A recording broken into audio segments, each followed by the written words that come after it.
Marcos, capítulo 1, versículo 21. Nós estamos numa série onde nós estamos estudando o Evangelho de Marcos.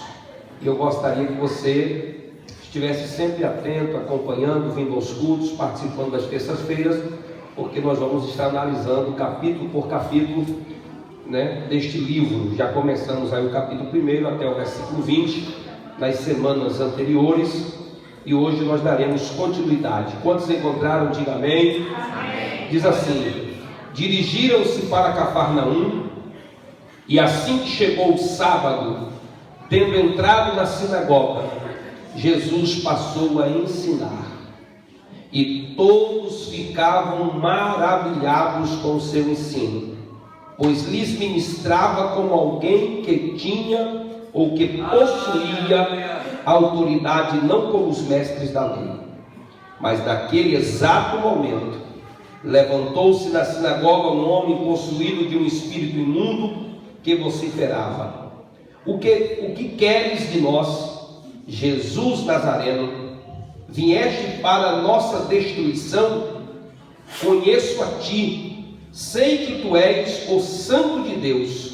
Mas Jesus o repreendeu severamente: fica quieto e sai dele. Então o espírito imundo, sacudindo aquele homem violentamente e gritando com poderosa voz, saiu dele. Todos ficaram atônitos e assustados, perguntavam uns aos outros: o que é isso? Novo ensinamento? E veja quanta autoridade! Aos espíritos imundos ele dá ordens, e eles prontamente lhe obedecem. Assim, rapidamente, as notícias sobre a sua pessoa se espalharam em várias direções e por toda a região da Galileia. Amém? Graças a Deus. Queridos, o texto bíblico que lemos, ele é a continuidade da nossa série.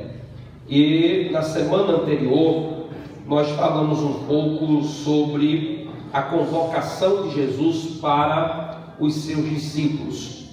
O próprio Lucas, capítulo de número 4, ele diz que Jesus tomou o barco ali, capítulo 5, melhor dizendo, tomou um dos barcos daqueles homens emprestados uma certa vez para ministrar à multidão. E ali Jesus faz uma convocação para que esses discípulos estivessem lhe seguindo, esses homens que emprestou o barco pudessem estar também lhe seguindo para ser os seus discípulos. Jesus, através do poder da sua palavra, através do poder da sua mensagem, ele, pregando para a multidão, ministrou a palavra também aos seus discípulos, e a Bíblia diz que então eles prontamente o seguiram, foram capazes, foi isso que nós analisamos na semana passada, de renunciar os seus trabalhos, as suas tarefas, deixaram as redes, deixaram o barco, deixaram a empresa do pai, do Zebedeu aqui, que era o dono de uma empresa, disse que deixou ali a empresa com os seus empregados, aquela embarcação com os seus empregados. Era um pequeno negócio de pesca, mas já tinha empregados. Os filhos trabalhavam com o pai, já tinham empregados. Eles abandonaram tudo aquilo, deixaram tudo aquilo, renunciaram tudo aquilo, e o texto diz que agora eles se dirigiram para Cafarnaum. Cafarnaum era uma cidade próspera, uma cidade onde habitava uma legião de soldados romanos, e ela tinha toda uma infraestrutura, uma cidade que atraía muitos para aquele lugar, porque era bem desenvolvida, bem protegida pelos soldados. Geralmente, onde habitava uma legião de soldados, dificilmente sofria qualquer ataques ou invasões fáceis assim, porque estavam sempre bem protegidos pelos seus soldados. E, segundo a história, Cafarnaum ficava ali às margens deste mar da Galileia, um lugar onde muitos pescadores também habitavam à sua volta. E a Bíblia diz que Jesus se dirige para este lugar, possivelmente ali os seus pais tiveram uma casa, ou tinham uma casa, e eles passaram a morar e residir ali. É tanto que há expressões da Bíblia onde alguns acreditam que Jesus mesmo tinha casa neste lugar. E quando nós analisamos o texto sagrado, percebemos que Jesus foi a um sábado, ou em outro sábado, ele se dirigiu a uma sinagoga. Como os irmãos sabem, a sinagoga, ou o lugar que eles escolheram para ter o ensinamento da palavra, ele não era comum ainda no tempo de Moisés, nos tempos mais antigos. A sinagoga ela foi criada depois do exílio babilônico. A Bíblia diz que logo após esse exílio babilônico, pois foi destruído o templo, eles não tinham tempo para cultuar a Deus. Esse templo ainda era um pensamento de reconquista, de reconstrução. Então foi nesse período aí que foram se criando as sinagogas, principalmente dado por muita força do Alexandre o Grande, que queria de certa forma disseminar a língua grega por todos os lugares, e viu a religião israelita como uma porta para a disseminação do próprio grego, da própria filosofia grega, através da cultura judaizante daquele povo. E as sinagogas elas foram sendo construídas. A política daquela época permitia, era uma espécie de uma pequena capela, de um pequeno templo, sem muita beleza, sem muito luxo, um lugar simples com um púlpito, uma tribuna. E geralmente as sinagogas ela reunia até 10 famílias, era um número de 10 famílias. Se aí você vai entender que depender do tamanho dessas famílias, Se considerarmos que cada família tinha 10 pessoas, então poderia chegar a um número de 100. Mas tem aquelas famílias que tinham 18 pessoas, 20 pessoas, dependendo do tamanho da família. Então, de sorte que essas sinagogas elas recebiam um administrador. Esse administrador, por exemplo, o próprio texto diz que Jairo era chefe de uma sinagoga. Então ele necessariamente não era um pregador, não era um obreiro, um líder, um sacerdote. Ele era alguém como um gerente daquela sinagoga. Ele era o responsável pelos cuidados físicos daquele trabalho. Ele cuidava da sua estrutura financeira, das reformas, das ampliações, da proteção do lugar, da abertura do lugar. Mas ali tinha também um outro oficial que era o encarregado dos manuscritos. Ele ficava na obrigação de guardar os rolos. Tinha um cofre secreto, um lugar onde se guardava, e ele tanto colocava à exposição os livros que seriam estudados, as cópias, como também ele ficava na obrigação de recolher. Ele era aquela pessoa como que um monitor, não era necessariamente um professor. Então, nas sinagogas, uma das coisas que faltava durante um certo tempo era a presença de um rabino, de um mestre, de alguém que pudesse ensinar. E essas visitas, elas eram esporádicas, e quem mais ministrava nas sinagogas eram os escribas.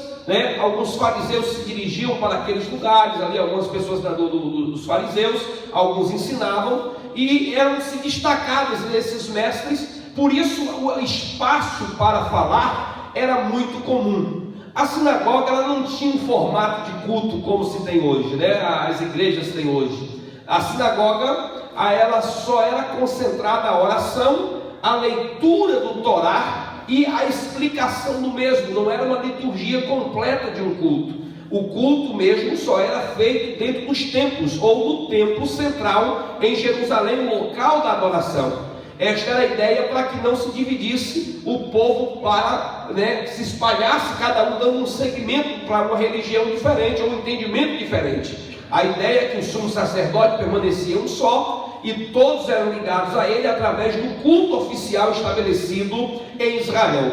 E como de costume, a lei judaica ela estabelecia a guarda do sábado. Então todos os sábados as pessoas se reuniam nas sinagogas e iam aprender a lei de Deus, aprender a palavra, aprender as escrituras, e ali eles passavam o dia. Jesus, sendo um bom judeu e um bom estrategista também, ele se dirigia até as sinagogas e aproveitava da oportunidade para ali pregar a mensagem às pessoas que estavam lhe ouvindo. E o texto diz que um sábado, ele tendo entrado naquela sinagoga, ele começou a ministrar a palavra, a ensinar a palavra para as pessoas.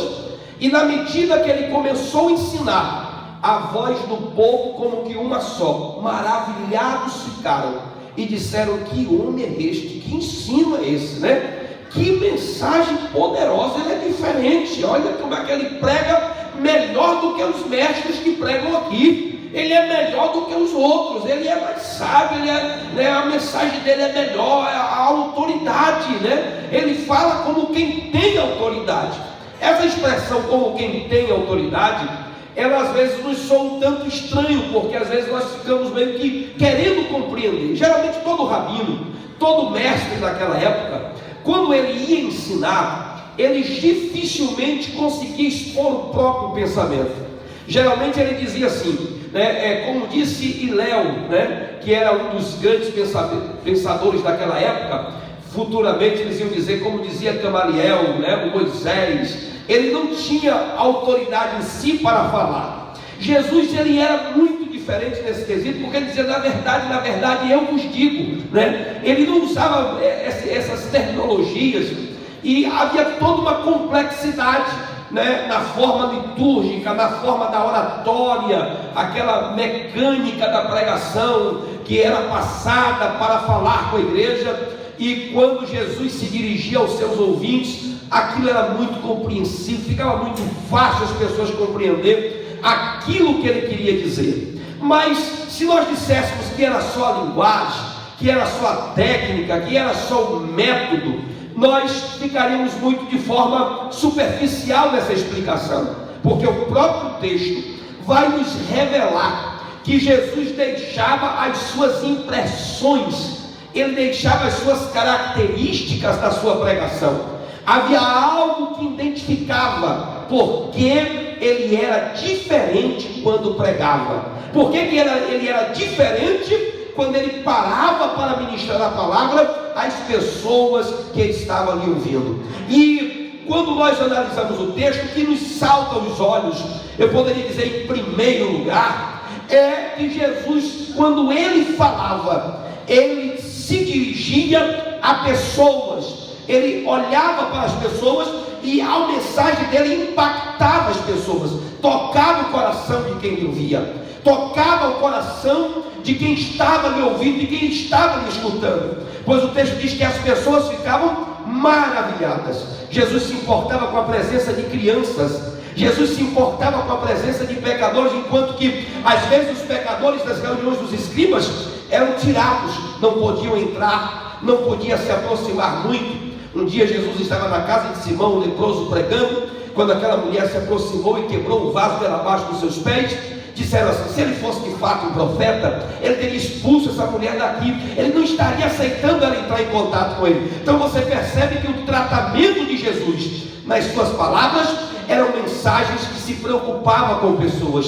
Ele dizia: vinde a mim os que estão cansados, oprimidos e sobrecarregados, e eu vos aliviarei. Jesus, quando ele se dirigia às pessoas, ele percebia e dizia: filho, filha, a tua fé te salvou. Havia um relacionamento pessoal, não era aquela mensagem de acusação, aquela mensagem onde o pregador se põe numa tribuna na condição de quem acusa quem está ouvindo, naquela condição de que quem fala é santo e quem ouve é pecador. Não, havia uma identificação, havia uma condição de se colocar no lugar, de falar de igual para igual. Essa era a primeira característica de Jesus pregando. Ele pregava para as pessoas e a sua palavra conseguia produzir isso, porque a sua palavra tinha unção, a sua palavra tinha unção.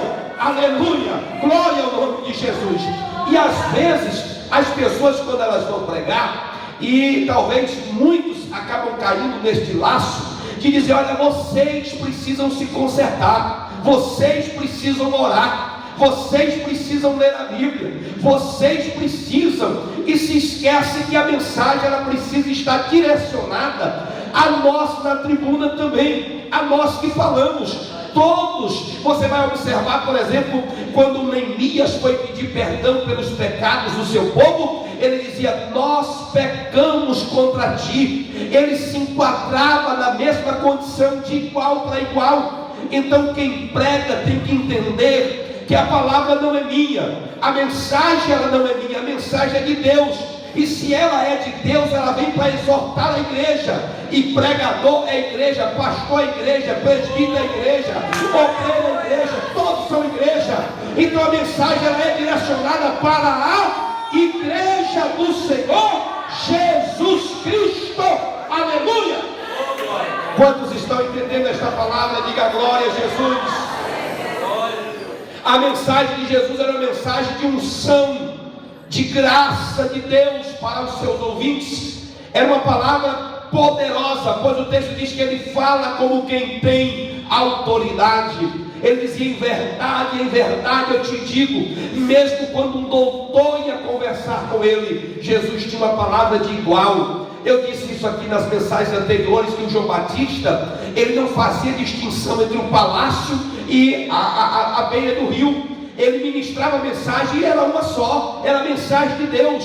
E às vezes as pessoas, os escribas naquela época, eles iam ministrar às pessoas com filosofias, com suas teses, com seus códigos, os seus credos. Jesus ia com parábolas, falando da ovelha perdida, falando da dracma perdida, falando do filho que se perdeu, falando do tesouro do campo, falando da parábola da vinha. Ele ia com a linguagem do povo, a mensagem que as pessoas compreendiam a sua língua, compreendiam o que ele falava. Às vezes a pessoa quer chegar aqui e fazer uma oratória toda dentro do vernáculo, cheia de etiquetas, cheia de emblemas, e as pessoas não sabem nem o que ele está falando, nem o que ele quer dizer. As pessoas não vão compreender isso. O que as pessoas querem é que elas ouçam a mensagem de Deus e a palavra de Deus chegue ao coração, aleluia, daquele que está ouvindo. Uma vez, ouvindo uma entrevista do pastor Alejandro Bulhon, um dos maiores pregadores desse Brasil, desse mundo, ele, escrevendo numa das suas entrevistas, alguém perguntou para ele por que ele tinha tanto conhecimento teológico, mas na hora de pregar as suas mensagens não eram tão assim, cheias de tantos conhecimentos teológicos, não expressava tanto conhecimento como ele tinha na hora de conversar. Às vezes numa conversa, numa entrevista, ele disse assim: olha, porque as pessoas que vão me ouvir, elas não querem saber dados geográficos, elas não querem saber alturas e medidas e datas, tantas coisas que as pessoas às vezes querem colocar nas suas mensagens. Elas querem saber, quando elas estão em um culto, o que aquela mensagem lida tem de Deus para o coração delas. Aleluia!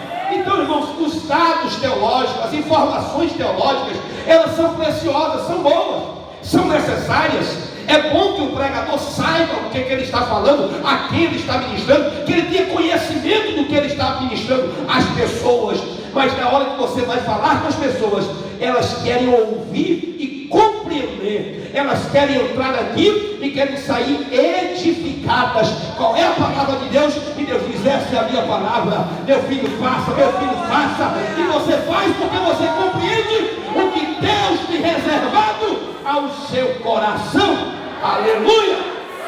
Mas a mensagem de Jesus, ela não era uma mensagem simplesmente uma mensagem que era compreendida pelas pessoas. A mensagem de Jesus, ela também provocava uma desinstabilidade no inferno. Jesus, quando ele pregava, ele não só impactava o coração das pessoas que estavam ali ouvindo, como ele também pregava ao coração dos homens, e havia uma desestabilização do inferno. O inferno era desmoronado na hora, as obras do diabo eram desmascaradas quando Jesus pregava. Você não vai ver uma única vez, você vai ver mais de uma vez.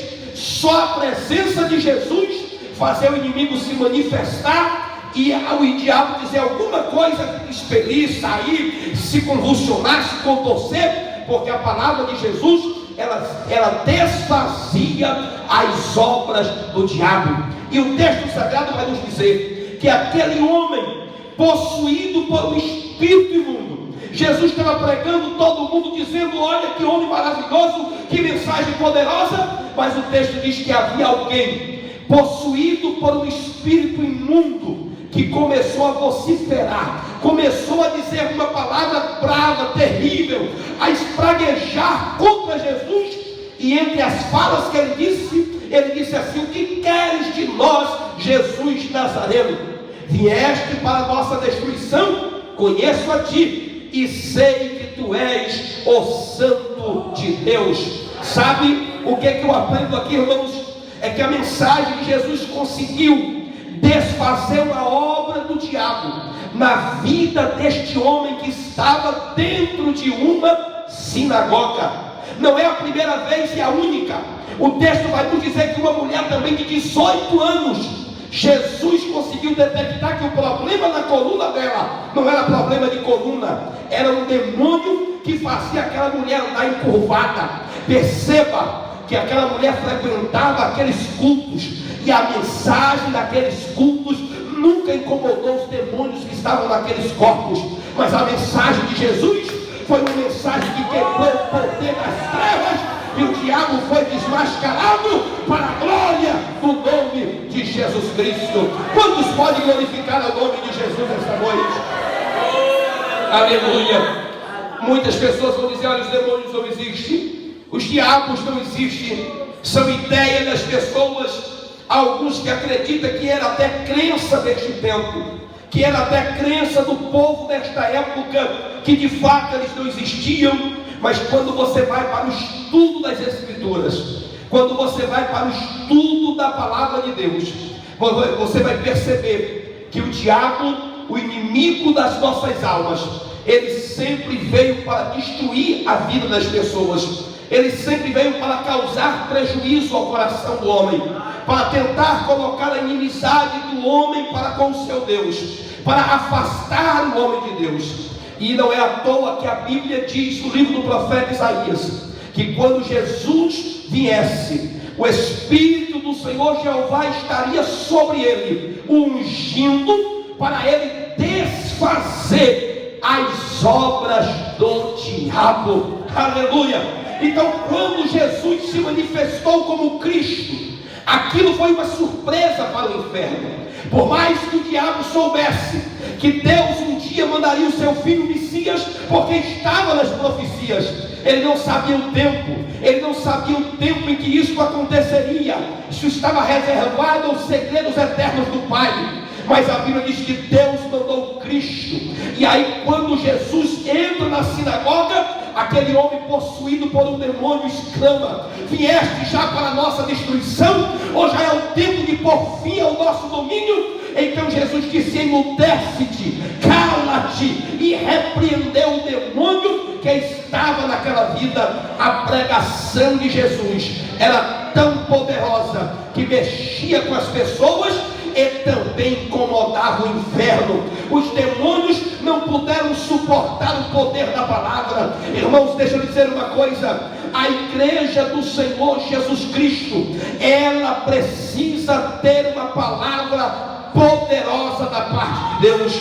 Não sou ignorante a tal ponto de não entender que existem os problemas de ordem sociais, existem os problemas de ordem psicológicas, existem os problemas para os médicos resolverem, existem problemas de ordem sociais, sim, mas acima de tudo isso existe o poder das trevas. E a igreja precisa entender uma coisa: nós somos militantes da causa do reino de Deus, e se Cristo pregou uma palavra de poder para desfazer as obras do inferno, a igreja também precisa ter esta autoridade para pregar e libertar os cativos, para dizer para eles que Jesus salva, liberta, arranca as enfermidades e desfaz todas as obras do diabo. Quem é que crê nesta palavra, receba.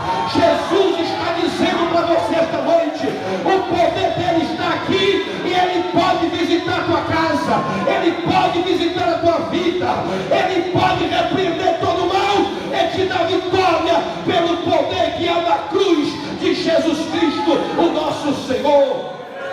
Oh, glórias ao nome de Jesus. Oh, glórias ao nome de Jesus. E às vezes nós achamos que qualquer probleminha que acontece, isso aqui é médico, né? O doutor falou, a ciência diz. E o diabo às vezes escravizando vidas, o diabo às vezes tomando conta de famílias. Uma vez fui a uma casa e ali decidido fazer um culto toda quinta-feira. A dona daquela casa, a qual recebeu o culto em sua casa, não dormia mais. Ela, para dormir, tinha que tomar vários remédios dados pelo médico, e ela ali se intoxicando cada vez mais com aqueles remédios, tomando remédio para tentar conseguir dormir. E ela disse: pastor, a minha maior vontade é me ver liberta desses remédios. Eu só consigo dormir dopada, e não é um sono bom, é um sono angustiante, é um sono difícil. E eu disse: olha, minha irmã, não vou mandar você suspender nenhum remédio, porque não sou médico para isso. Mas uma coisa eu vou dizer: a senhora, quando tiver a fé e acreditar na oração, Deus vai começar a fazer uma obra na tua casa e você vai ver o resultado. Toda quinta-feira fazendo culto, ela mesma decidiu parar por conta própria. 6 meses depois, ela resolveu dizer: pastor, eu esperei todo este tempo, já tem 6 meses o culto aqui acontecendo, e eu quero uma coisa. Eu disse: pode dizer, minha irmã. Ela disse: eu quero ir para a igreja, mas o meu marido, toda a minha família se entregar a Cristo. E vou dizer mais: tem 6 meses que eu não sei o que é remédio para dormir, e nunca dormi melhor do que estou dormindo agora.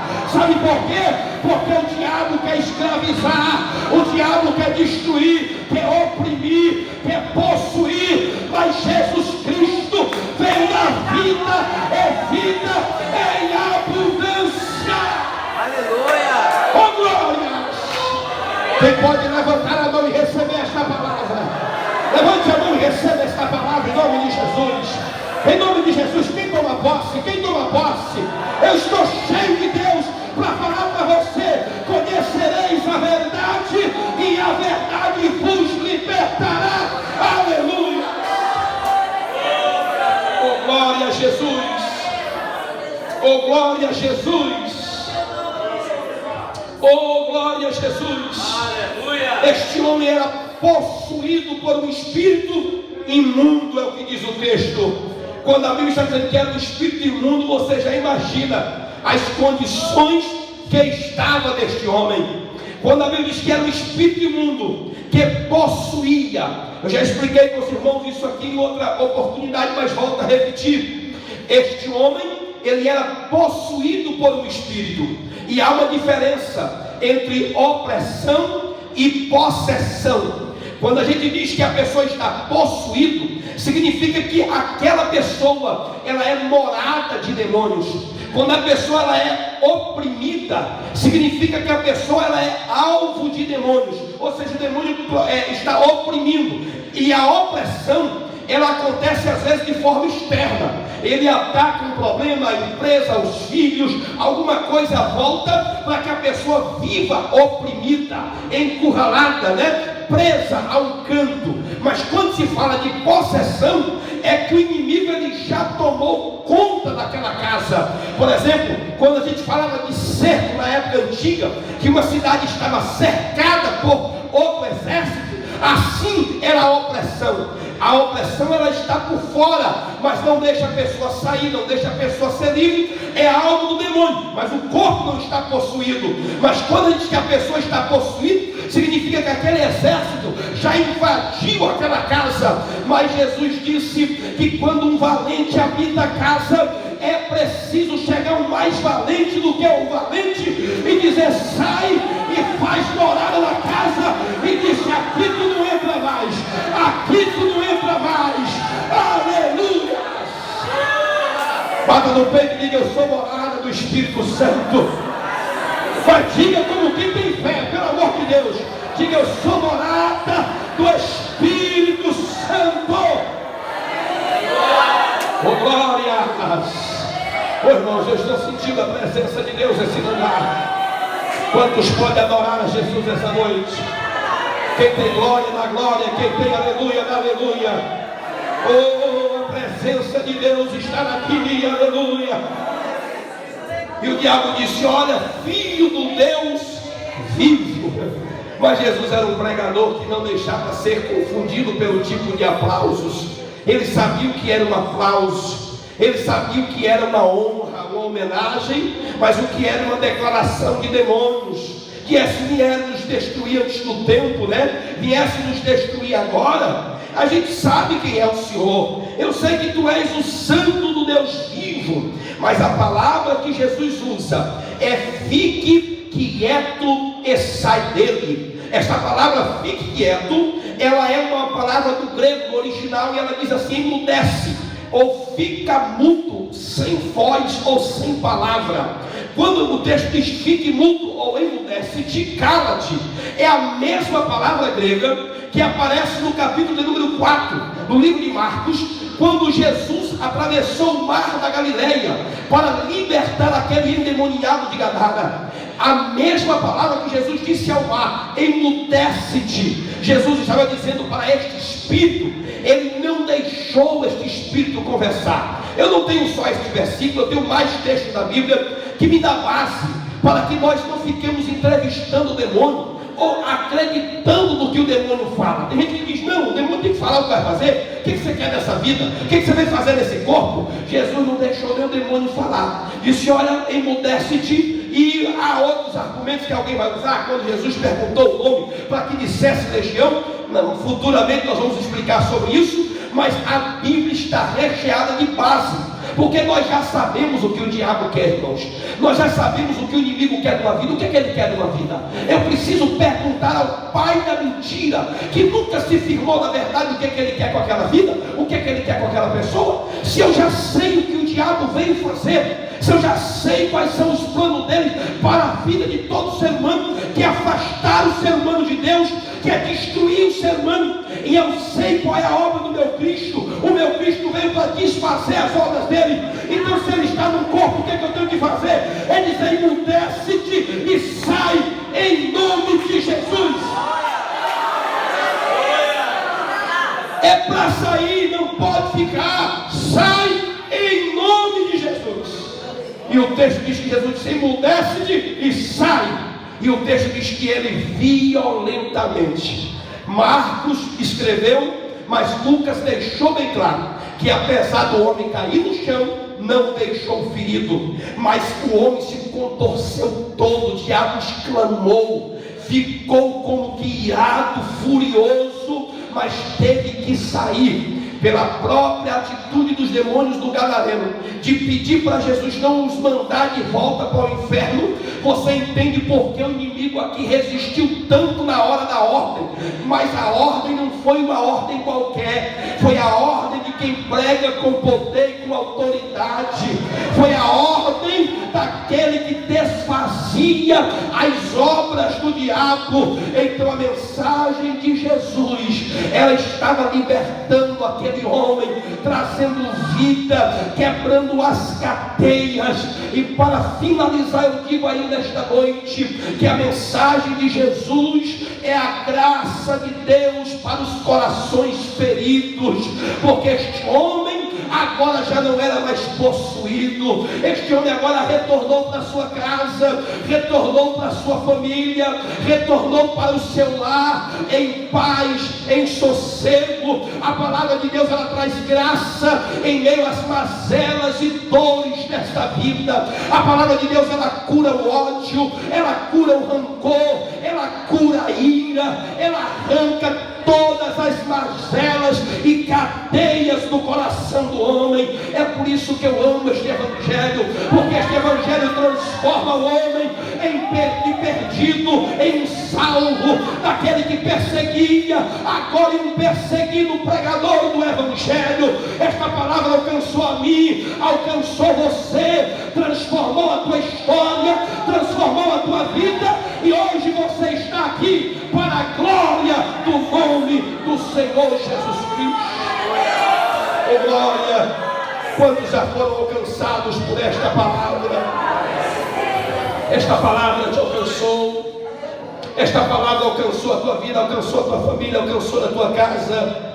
E quando esta palavra alcança, ela no meio de graça da parte de Deus, é a graça de Deus se manifestando por meio desta palavra. Jesus disse: a palavra que eu vos falo, ela é a água que lava vocês, ela tira a impureza. A palavra que Jesus fala para os nossos corações, ela é vida, ela é pão para a nossa alma, ela é sustento para o nosso espírito. É por isso que disse bem o pregador aqui, o presbítero Fábio, aqui esta noite, quando veio aqui à frente dizendo que quando você está revestido das armaduras de Deus, ou quando você quer se revestir dela, não há um dia que as portas estejam abertas que você não quer estar, porque esta palavra é alimento, essa palavra é um combustível para a nossa vida espiritual, ela é alimento para o nosso ser. Quando você entra e você se alimenta da palavra de Deus, você sai transformado.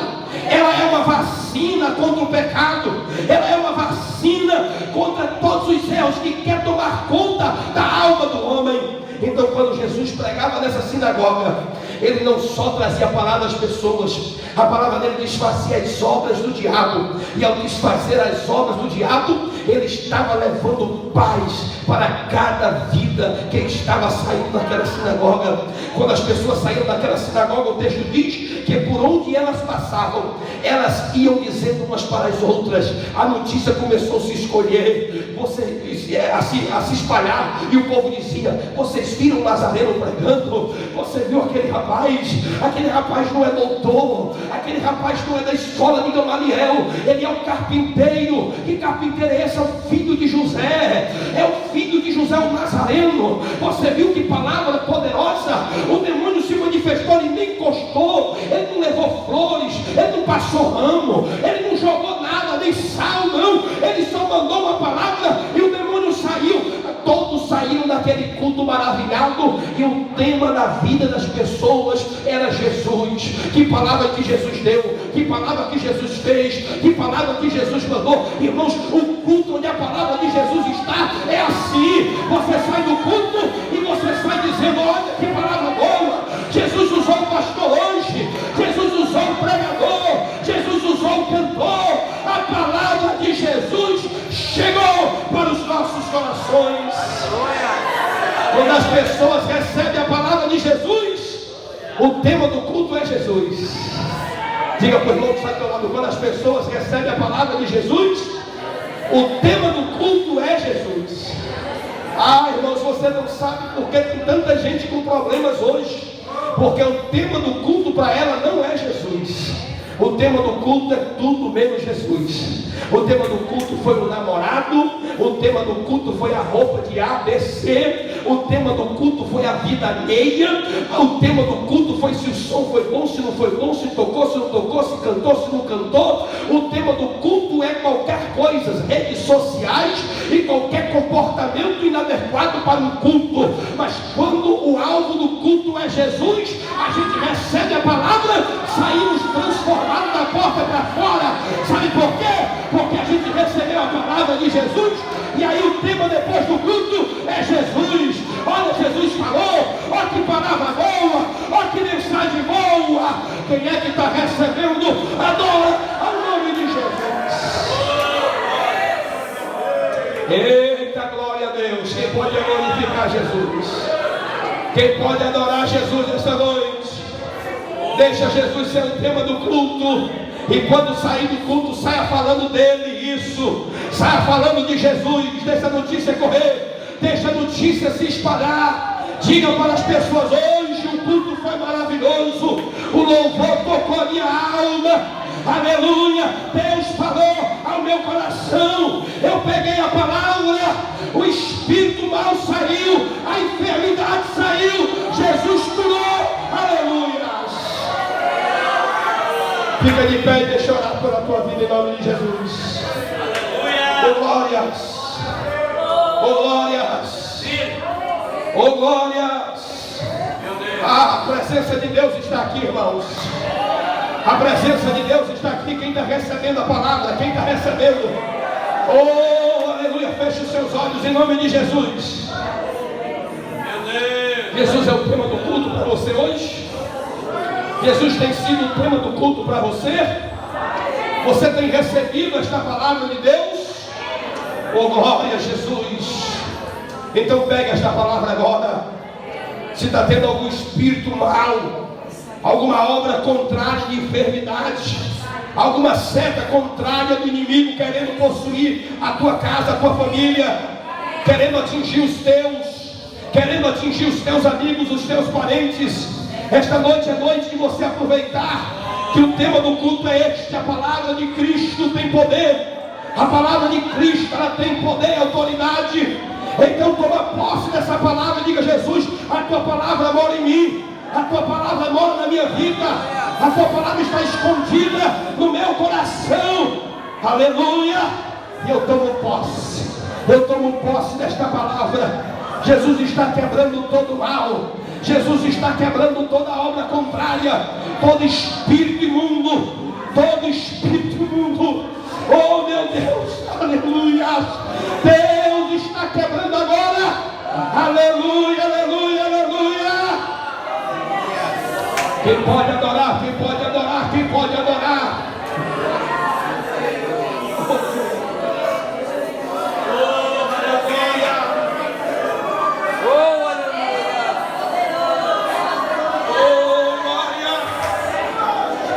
Oh, cadê o clamor da igreja?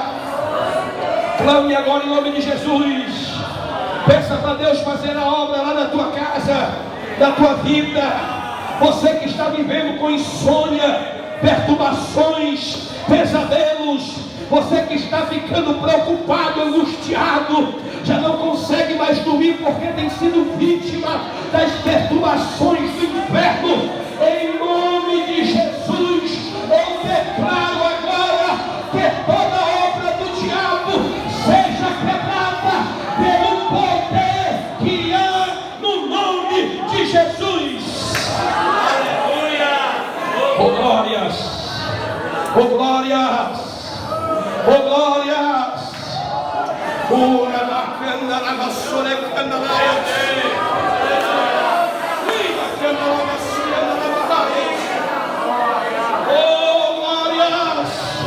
meu Deus, envia uma palavra aos nossos corações. Envia uma palavra para o teu povo.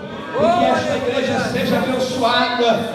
Que todo o poder das trevas seja quebrado e destruído. E que haja vitória de Deus no coração desta igreja.